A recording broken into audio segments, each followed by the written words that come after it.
Abi cümleten selamu aleyküm. Bugün Peygamberler şehri Ergin'deyiz. Dayı Tahtay kardeşimiz de ayağını incitmiş. Geldi onun kumasına. Böyle bir 6-7 takım kadar kendimize ile kuş aldık. Bir tane de dişi kapıdan kaçtı gitti. O da sada kalsın. O da sabah kalsı olsun. Öyle güzel, Kaza belamızdan. çok kalabalık etmeyeceğiz. Öyle bir 6-7 takım kadar kuşlar aldık. Bu maviler bizim eski mavilerimizden olan mavilerimizdir. Bunların da bir tarafları neticede yine bizim beyazlara dayanır. Ama mavilerimiz de maşallah öyle güzel kuşlardır. Yakalayan abi kardeşlerim Allah'ın izniyle kendilerine güzel kuşlar yakalarlar. Yine ki benekli kızma bir takım. Bunları da öyle getireyim. Öyle bir eş dost kendine yakalasın.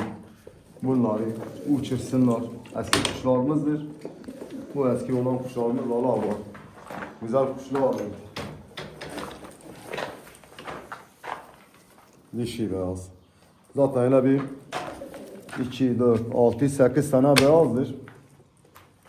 3 takım da bunlardır. Toplamda öyle bir 7 takım kadar kuş götüreceğiz. Bir galayı da kısmet olursa başka sefere yine geleceğiz. İncilerimizden yakalayanlar gene keyif eder abi. Bunlar bizim eski kuşlarımızdır.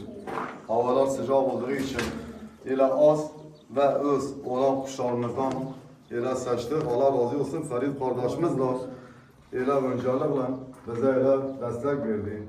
Kendi abi bu eski olandır, bu budur. Bize yardımcı da oldu, sağ olsun.